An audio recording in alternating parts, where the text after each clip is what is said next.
Well, welcome. Glad that you're here with me. We're going to be looking at Ecclesiastes chapter 4. The word Ecclesiastes actually means church. That first part of the word Ecclesiastes is ecclesia, and it means assembly. And I don't know who the assembly is that I have out here with me today, but I welcome you here. I'm going to read in chapter 4.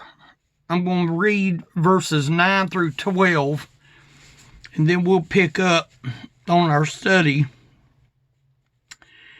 It says, 2 are better than 1 because they have a good reward for their labor. For if they fall, and one will lift up his fellow, but woe to him that is alone when he falleth, for he hath not another to help him up. Again, if 2 lie together, then they have heat. But how can one be warm alone? That's very important. We're going to come back to that. And if one prevail against him, 2 shall withstand him.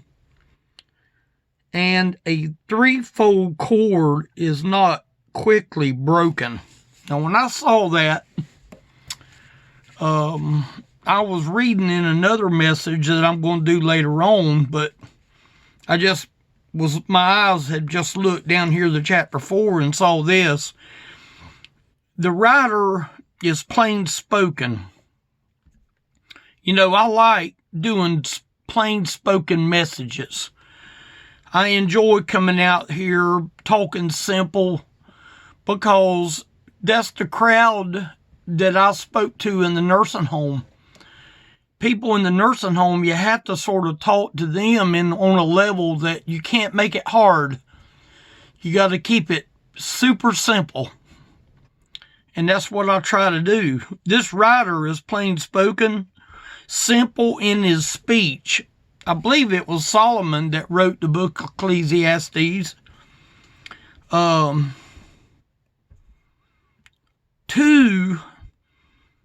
is able to share together. And, you know, when I read that verse there, in verse 9, it says, 2 are better than 1 because they have a good reward for their labor. Well, you know, the first thing that I thought about was how many parents does normally children have? They have 2. They have a mother and they have a father. And when the mother can't seem to handle something, then the father kicks in and tries to do what he can to be able to handle any situation that comes up. In verse number 10, it says, for if they fall, the one will lift up his fellow.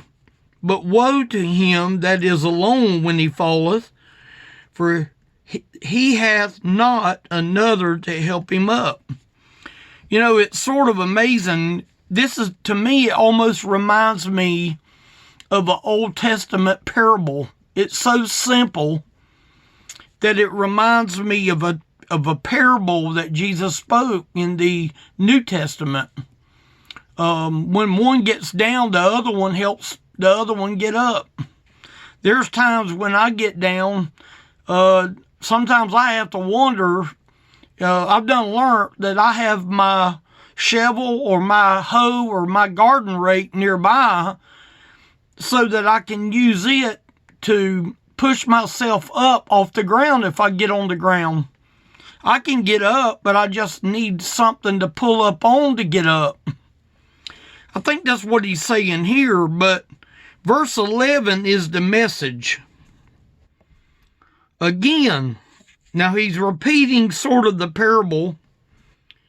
It's not actually a parable, it's a story. Okay, so I don't want nobody saying, well, he's making it a parable. No, I'm just saying my opinion that it seems like that it's similar to a parable But in verse 11, he goes on again.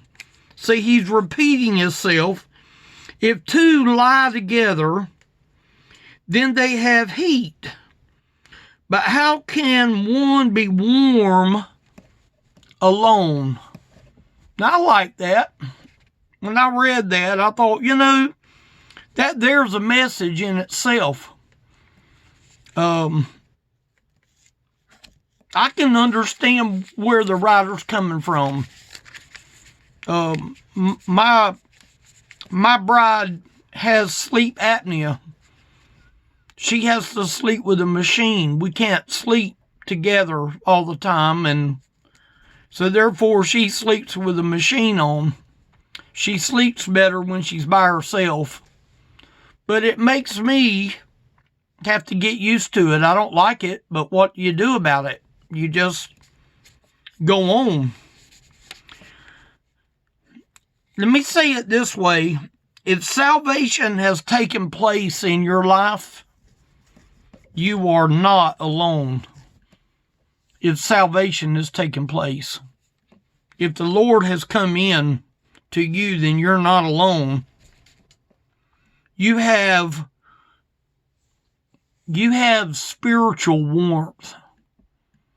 I might miss the hug. I might miss the I love you.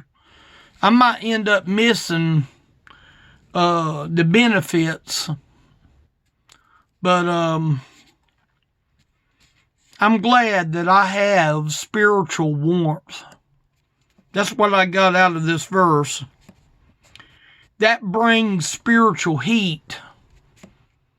You don't get heat before you get warmth. You get warmth and then you get heat. I have neuropathy in my feet and I have to wear socks to keep my feet from feeling like they feel like ice.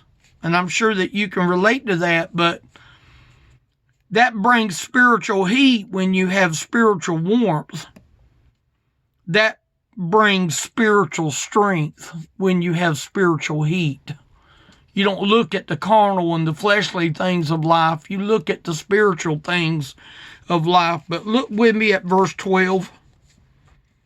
And if one prevail against him, talking about the one that's on the ground now, or the one that is sleeping alone, if one prevail against him, two shall withstand him. Have you ever heard the old saying, 2 against 1? And a threefold cord is not quickly broken. We used to have, on the farm, we used to have cables. And some of them cables were 5/16 size cables.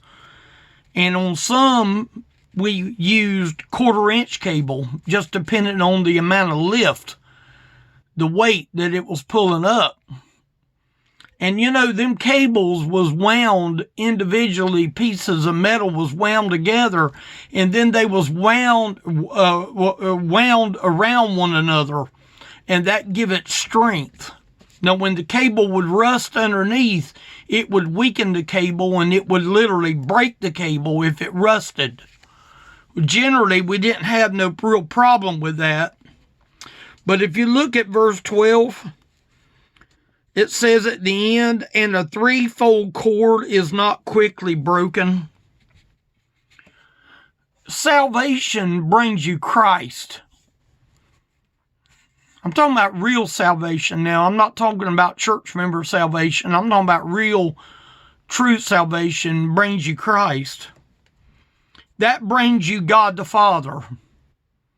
And when you have God the Father, then that brings you his comforter.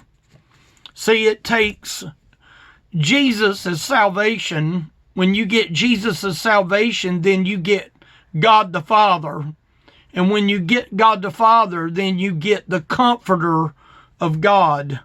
Do you notice the 3 fingers right here? One is Christ, one is God, and one is the comforter. Ain't that wonderful news to know that we have a comforter? Salvation brings you Christ. That brings you God the Father. That brings you his comforter. I love that word comfort in the Bible. Let me ask you a question. It talked about heat. Remember where we discussed, being warm and all? Let me ask you a question. Where is your thermostat? My wife loves keeping that air conditioning down to about 74 degrees if I let her. Generally, I will kick it up to 76. I'm cold-natured. I take a blood thinner. And I don't like to feel cold. It's sad that you got to go in your own house and you got to put on a flannel shirt to be able to maintain the heat of your body because I get cold because I take blood thinner. Where's your thermostat set? A person can live a mediocre life. They can live a little bit of a warm life. But this last verse told us that if we have salvation, we have Christ.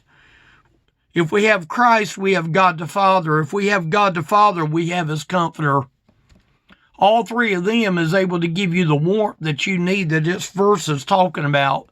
This here verse here reminded me of the benefits of having the Lord.